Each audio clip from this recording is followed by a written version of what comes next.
Hello everyone, my name is Scott, and welcome to another episode of Mechanical Anime Reviews Podcast. Specific, this is episode 8. Last time, on episode 7, we discussed in a very jumbled manner, well I think so, about anime and passing time and how things change as time goes on. But this time, we're discussing another serious topic, too much media production. By saying this, I don't just mean anime production, which is to say that I'm not discounting it either, considering that more anime has been made since Madoka has been, or since beginning of 2010s. Like, you can look at an AniList chart and see like half of anime is produced more recently than like throughout the entire history. It's pretty crazy, you know?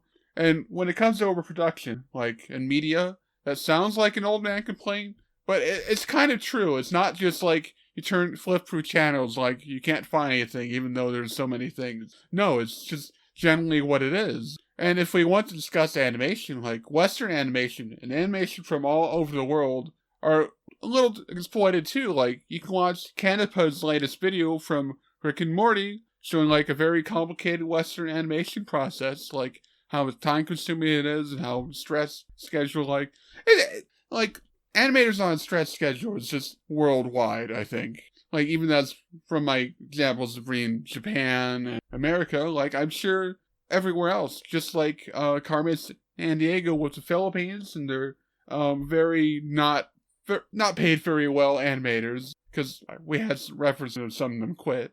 And we could talk about Western live action too, like you could see so many like companies searching for more source material to make TV shows and movies out of. Like now they're dipping their toes more into anime, which is, I guess, not to be unexpected anymore, but it's pretty crazy, I would think. Like, why do you think you need to have a Cowboy Bebop live action television when you have a fine, like, very excellent, best anime possibly, Cowboy Bebop? It's just the same problem as turning old-fashioned Disney cartoons into live action. You don't really need them, but they need more things to produce, so it kind of just happens. I do think this is speculation, but like it's very obvious to be the case to be one keen observer, or not a keen observer. You just need a person who sees it happen, and he could just say, yeah, this is happening. And it doesn't help like that each and every streaming service wants to have unique content, which means that it had more shows to produce, more things to show like, yeah, we're here, we're producing things, and more things just continue going on with that. And so you have, like, who knows how many streaming services producing who knows how much content. And that's live action, that's animation, that's whatever. And I feel like, because of that, like, every artistic field is kind of suffering from overproduction, so many other things. And I feel like, once again, speculation, but there's a reason why Netflix is producing 6-episode anime series, or, like, very short ones compared to longer ones. Because they can produce it faster. They get people interested and they produce more short amount. Like you could produce multiple seasons. Like you kind of noticed with Studio Mir, like producing so many things in short compounds. I know that there was the Witcher movie. I know what they produced before that. That was 6 episodes. Like just have 12-episode series that like most animes seem to have, or you can have shorter.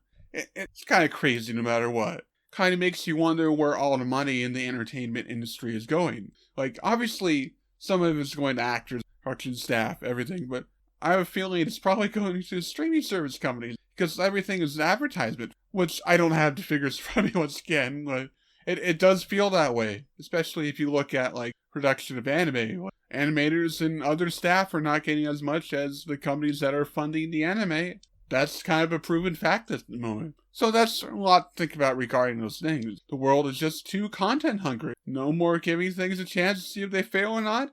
Either they pass in a season or 2 that they're given, or completely dropped and never allowed to really improve. So you have like a lot of switchover with directors and animators and other people too. Well, writers and everything. And it just does get worse. It's getting worse. And they have Kodansha, who wants 30 anime a year, thinking that they just want anime to produce, not to want to be great quality, just to have them be there to have people watch them. Apparently anime production makes lots of money for some reason. So, like, with that, like, we have the Western anime bubble that is continuing to grow, that's buckling under a lot of strain from, like, the pandemic. We can see that from Wonder Egg Priority. You can see that with so many other series which are being held back, pushed back in general. It's pretty obvious that's what's happening. I think the Western anime industry, or Western live action and everything else, it's just feeling that kind of strain too. Like, strain of producing more and more content without thinking about getting exhausted or exhausting the resources or something. It really does. As more of these things go, like it's like seeing Majin Buu or some other anime monster that absorbs energy, grow and grow to the point where I don't think it could grow any more than it will burst. And I feel like we've been saying it for years now that we're going to watch anime production or like production media of all things burst, whatever bubbles that they have. And I feel like we definitely seen that slow burst of air right now, possibly. Though I'm not, once again, not an expert at that. And really, what can we do about it? Well, we can advocate for like all sorts of fair pay across all entertainment. I feel like that's at least something that we could do. As an audience member, it's really hard to just see anything other than, well, this anime produced that going to my streaming service, or this Western TV show, or does anything showing up my streaming service so I can enjoy it. It's very easy not to think about like all the process behind it. So we really need to like focus on that process and see what we could do to advocate for everything out there. Because like the art industry is not really valued as much as we think. Like one example of that is my old alma mater. Well, I guess not, going back there. They closed down the drama department because it wasn't making money. Well, they pumped more money into football, and they kept the School of Music and, well, alive for the marching band that goes along with it.